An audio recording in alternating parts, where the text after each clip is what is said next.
जुल्म किया हमारी कौम ने ये ढकोसला बना करके कि सूफी अलग होता है, आलिम अलग होता है। क्या कहते हैं? और ये तरीकत क्या जाने मौलाना लोग, तेरा बाप जानता तरीकत? तरीकत मौलाना नहीं जानते, तुम जानते हो तरीकत क्या होती है? शरीयत, तरीकत, मारफत, हकीकत तुम्हें पता है? तुम हिज्जे लगा के बता दो इसका। कम वक्त 10-10 अंगूठी पहने हुए, 10 उंगलियों में, पैरों में, उंगलियों में अंगूठियां ठूंस रखी हैं, जयमाल पहन रखी है, हरामखोर 6-6 महीने नहाते नहीं है, जटाधारी बने फिर, उन्हें क्या पहुंचा हुआ बुजुर्ग है, जहन्नमी, जहन्नम पहुंचा हुआ है ना। न नमाज से मतलब, न रोजे से मतलब, दीन का मजाक उड़ाता। मुहतरम नाज़रीन, अस्सलामु अलैकुम वरहमतुल्लाहि वबरकातुहू। उम्मीद है कि सब खैर आफ़ियत से होंगे। मेरे YouTube channel Abu Huzaifa official पर आप सभी हज़रात का खैर मक़दम है। आज मैं हाज़िर हुआ हूँ एक नई वीडियो के साथ जो बहुत ही सबक आमोज़ है और हम सब के लिए नसीहत है। असल में ये वीडियो मौलाना शमसुद्दीन करानवी दामत बरकातुहुम की है। उन्होंने आजकल के जो जाली बाबा हैं, मज़ारों पर कब्ज़ा जमाए बैठे हैं, ना उनका मस्जिद से कोई ताल्लुक़ है, ना खानकाहों से कोई ताल्लुक़ है, ना दीगर चीज़ों से कोई ताल्लुक़ है, सिर्फ़ अपनी जेब भरने में, लोगों को बहकाने में, लोगों के आस्थाओं के साथ खेलने में, लोगों के अरमानों के साथ खेलने में लगे हुए हैं। इन बाबाओं के चक्कर में जो भी लोग पड़े हुए हैं, उन तमाम लोगों के लिए ये एक मैसेज है कि भाई अपने आप को ऐसे लोगों के हवाले क्यों करते हैं जिनका कोई वजूद ही नहीं है, ना तो उनका कोई इस्लाम से ताल्लुक़ है, ना इस्लामी शरीयत से कोई ताल्लुक़ है, ना तो उनका कोई नमाज रोज़ा हज ज़कात सदक़ा से कोई ताल्लुक़ है। बस यूं ही मुसलमानों को गुमराह करने में लगे हुए हैं।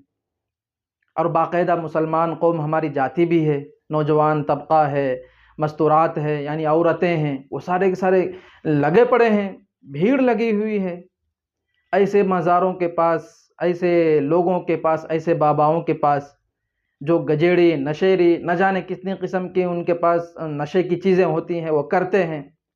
उन्हीं लोगों के बारे में शमसुद्दीन करानवी दामत बरकातुहुम ने कहा है।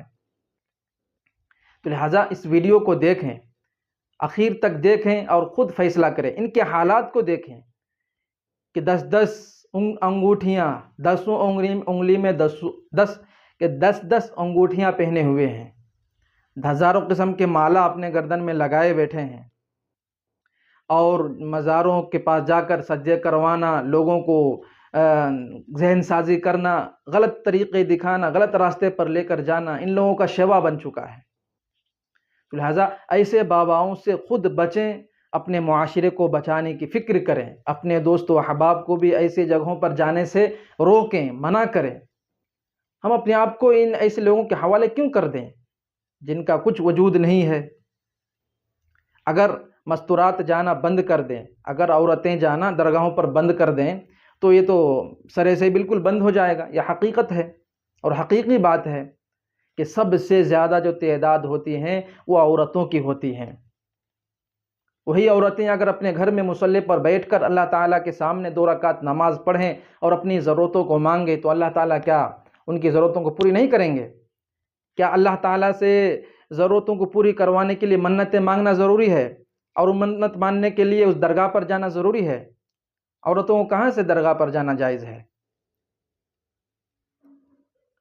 तो ये जो वीडियो है ये बहुत ही पावरफुल वीडियो है। इस वीडियो को देखें और देख कर कुछ इबरत लें।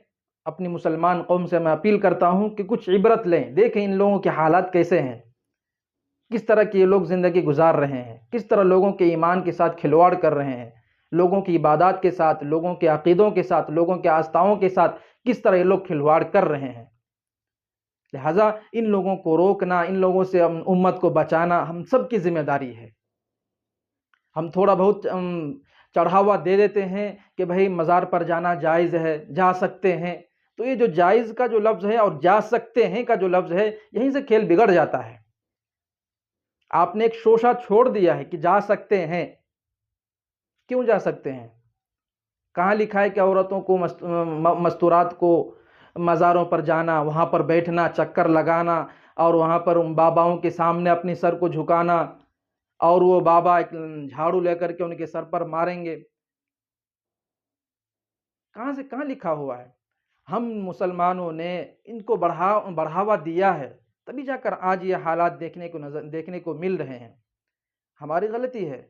हमने अगर पहले से लगाम लगाया होता, हम पहले इसे इन तमाम चीज़ों पर हम रोक लगाए होते, लगाम लगाए होते, तो आज ये दिन देखना ना पड़ता।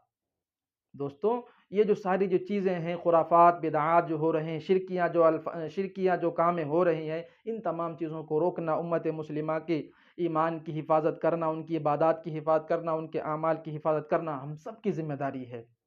कितने लोगों के साथ उन्होंने वहाँ पर खिलवाड़ किए हैं, कितने लोगों के ईमान अक़ीदे के साथ इन्होंने खिलवाड़ किया है। क्या अल्लाह ताला से हमारे अपनी ज़रूरत पूरी करने के लिए मन्नतें मानना ज़रूरी है? क्या अल्लाह ताला हमारी मन्नतों के मुहताज हैं कि हम जाएंगे फलां बाबा के पास, जाकर वहाँ पर चढ़ावे चढ़ाएंगे, वहाँ पर एक बकरा बाबा के हवाले करेंगे और उस बकरे मन्नत की वजह से, उस बकरे के मन्नत मानने की वजह से हमारी ज़रूरतें पूरी होंगी? क्या हमारा यही अक़ीदा है? नहीं, हमारा अक़ीदा ये है कि एक अल्लाह वहदहू ला शरीक है, जो हर चीज़ पर कुदरत रखता है, हर इंसान की ज़रूरतों को अल्लाह ताला पूरी करता है। मुहम्मदुर रसूलुल्लाह सल्लल्लाहु अलैहि वसल्लम की शरीयत मुतहरा के मुवाफ़िक़ ढालें, रसूलुल्लाह सल्लल्लाहु अलैहि वसल्लम के पाकीज़ा तरीक़ों के मुताबिक ज़िंदगी गुजारें। अल्लाह का हुक्म और रसूलुल्लाह सल्लल्लाहु अलैहि वसल्लम का तरीक़ा अगर हमारी ज़िंदगी में आ गया, तो लिहाजा इन बाबाओं की चक्करों में पड़ने की कोई ज़रूरत नहीं है, ज़रूरत ही नहीं पड़ेगी।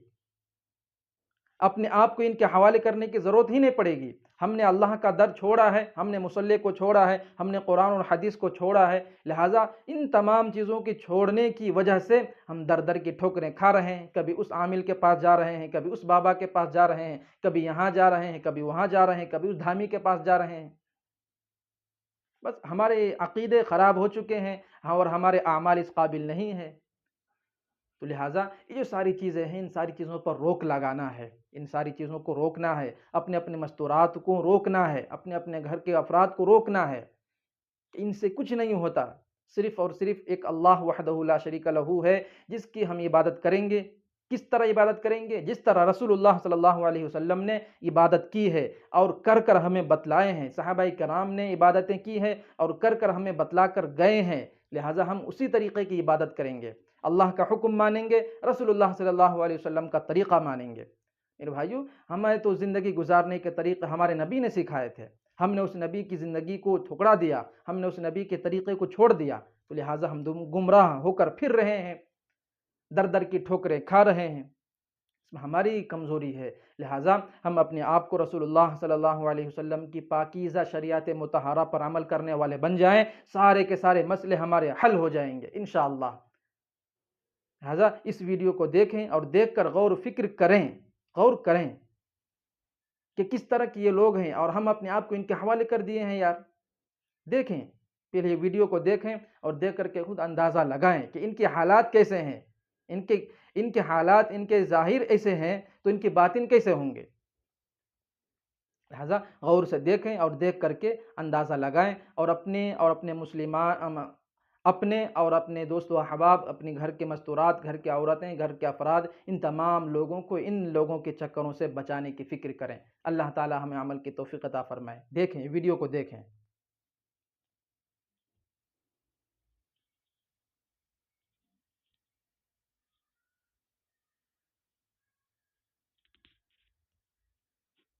जुल्म किया हमारी कौम ने, ये ढकोसला बना करके कि सूफी अलग होता है, आलिम अलग होता है। क्या कहते हैं? और ये तरीकत क्या जाने मौलाना लोग, तेरा बाप जानता तरीकत मौलाना नहीं जानते। तुम जानते हो तरीकत क्या होती है? शरीयत, तरीकत, मारफत, हकीकत तुम्हें पता है? तुम हिज्जे लगा के बता दो इसका। कम वक्त 10 अंगूठी पहने हुए, 10 उंगलियों में, पैरों में, उंगलियों में अंगूठियां ठूंस रखी हैं, जयमाल पहन रखी है, हरामखोर 6 महीने नहाते नहीं है, जटाधारी बने फिर। उन्हें क्या पहुंचा हुआ बुजुर्ग है, जहन्नमी, जहन्नम पहुंचा हुआ है ना। न नमाज से मतलब, न रोजे से मतलब, दीन का मजाक उड़ाता तो जहन्नमी ही तो है वो। बोले जी क्या जाने मौलाना लोग ये क्या करते हैं, अल्लाह वाले, ये सूफी लोग हैं, ये तसव्वुफ के मालिक हैं, इनकी नमाजें तो मदीने में होती हैं, ان کی نمازیں مکے میں ہوتی ہیں. ان سے یہ بھی کہہ دو جناب نماز تو تم مدینے اور مکے میں پڑھتے ہو اور کھانا ہندوستان کا ٹھونس کے کھاتے ہو. امت مسلمہ کیا مکے مدینے کا کھانا اچھا نہیں لگتا؟ مکے مدینے میں تو زمزم کا پانی ہے پینے کے لیے. ہندوستان کی بیسلک ٹھونستے بیسلری, ریل نیر بیسلری, جنہیں کون کون سی کیٹیگری کا پانی پیتے ہیں بیٹے. ہندوستان کا پانی پیئیں گے, ہندوستان کا کھانا ٹھونس کے کھائیں گے, اور جب نماز کی باری آتی بولے نہیں ہمارے پیر صاحب جو ہے وہ مدینے شریف میں نماز پڑھتے ہیں. کیا غریب نواز نے بھی ایسا کیا تھا؟ سنیے سنیے کان کھول کر کے, کیا خواجہ صاحب نے بھی ایسا کیا تھا؟ امام اعظم نے باضابطہ طور پر 7 سال جیل خانے میں رہ کر کے 7,000 تقریباً قرآن شریف ختم کیا تھا جیل کے اندر. اور یہ بیٹے دور سے بدبو آتی ہے, نہاتا نہیں ہے, ناخن جنگل کے جانوروں کی طرح بڑا ہوا ہے, اتنے بڑے بال ہیں, کھول دے تو 2-2 3-3 آدمی ایسے پکڑ کے گھومتے ہیں. یہ مداری بابا ہے, مداری بابا ہے. انسان بنو انسان. سب سے سپریئر پرانی اللہ کی انسان ہے. اللہ فرماتا ہے وَالتِّينِ وَالزَّيْتُونِ وَطُورِ سِينِينَ, قسم ہے ان لوگوں نے انجیر کی, امت مسلمہ قسم ہے زیتون کی, قسم ہے طور سینا کی, وَهَذَا الْبَلَدِ الْأَمِينَ, قسم ہے شہر مکہ کی. اللہ نے یوں قسمیں اٹھا کے پھر کیا فرمایا؟ لَقَدْ خَلَقْنَا الْإِنسَانَ فِي أَحْسَنِ تَقْوِيمٍ. رب کی سب سے سپریئر پرانی جو ہے وہ انسان ہے. قدرت کا انمول شاہکار انسان ہے. او انسان تجھ سے زیادہ خوبصورت اللہ نے کسی کو نہیں پیدا کیا ہے. پریوں سے زیادہ خوبصورت آپ ہیں, حور و غلمان سے زیادہ خوبصورت آپ ہیں. جب اللہ نے آپ کو اتنا خوبصورت بنایا ہے تو کردار بھی تو آپ کا خوبصورت ہونا چاہیے. ان لوگوں نے امت مسلمہ نہیں ہونا چاہیے, کردار بھی خوبصورت ہونا چاہیے. اللہ کریم نے ہمیں خوبصورت پیدا کیا ہے, اور قسمیں دے دے کے رب نے بتایا انسان کو ہم نے ساری قوموں سے زیادہ خوبصورت پیدا کیا ہے. یقین نہیں آتا ہے تو شیشہ سامنے رکھیے, اپنے جمال جہاں آرا کو دیکھیے, پھر کتے کو دیکھیے, اپنے آپ کو دیکھیے, پھر گدھے کو دیکھیے, اپنے آپ کو دیکھیے, پھر کاکروچ کو دیکھیے, اپنے آپ کی زیارت فرمائیے, پھر خنزیر کو دیکھیے, اور اندازہ لگائیے, کمپیئر کیجئے کہ آپ کتنے خوبصورت ہیں, آپ کتنے اچھے ہیں. دنیا کی ہر مخلوق, بڑا سے بڑا جانور, ہاتھی ہے نا, جب تک ناک نہیں رگڑتا زمین پر اسے کھانے کو نہیں ملتا ہے. گائے بھینس گھوڑے گدھے جب تک ناک نہیں رگڑیں زمین پہ کھانا میسر نہیں آتا, غذا میسر نہیں آتا. شیر جب تک وہ بھی دوڑ بھاگ کر کے اپنا یہ تھوپڑا نہیں رگڑتا زمین پر نا, تب تک کھانے کو نہیں ملتا. او انسان تیرا رتبہ دیکھ, تیرے رب نے تیری پیشانی اتنی بلند رکھی ہے اس باڈی میں سب سے اوپر. کس لیے اتنی اوپر رکھی ہے؟ توجہ کیجیے, کس لیے اتنی اوپر پیشانی رکھی ہے؟ کھانے جیسی نعمت کے سامنے بھی سر جھکانے کے لیے اللہ نے تمہیں مجبور نہیں کیا ہے. بے شک بے شک بے شک. کھانا بن کے تیار ہوتا ہے, پلیٹ میں لایا جاتا ہے, عزت سے آپ بیٹھتے ہیں, ایسے تھوپڑا رکھ کے نہیں کھاتے ہیں. اللہ نے ہاتھ دیا ہے, روٹی کا ٹکڑا توڑیے, سالن میں ڈبوئیے, اٹھا کے لائیے. قدرت نے یہ سر جھکانے کے لیے بھی تمہیں حکم نہیں دیا, ہاتھ دیا ہے کہ یہ روٹی لا کے یہاں منہ میں ڈالیے. یہ عزت کم ہے؟ یہ پیشانی گویا رب نے اس لیے نہیں بنائی ہے کہ کتے بلی گھوڑے گدھے سورج چاند ستاروں کے سامنے جھکے. یہ پیشانی اس لیے سب سے اوپر رکھی اللہ نے کہ جس رب نے پیشانی کو سب سے بلند کیا ہے, یہ پیشانی سب سے بلند رب کے دربار میں ہی جھکنی چاہیے.